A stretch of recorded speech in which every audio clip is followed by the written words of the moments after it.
Cherry Pie Picache and Ido Manzano hiwalay na!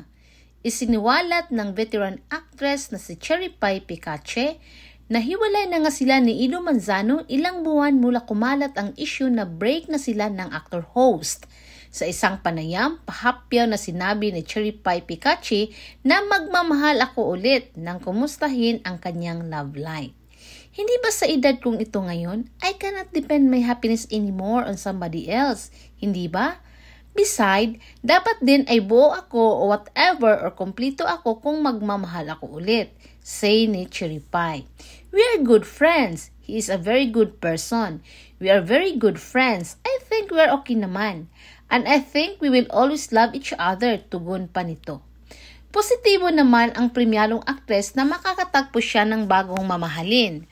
Marso pa lang ay kumalat na ang chika na hiwalay na sina Cherry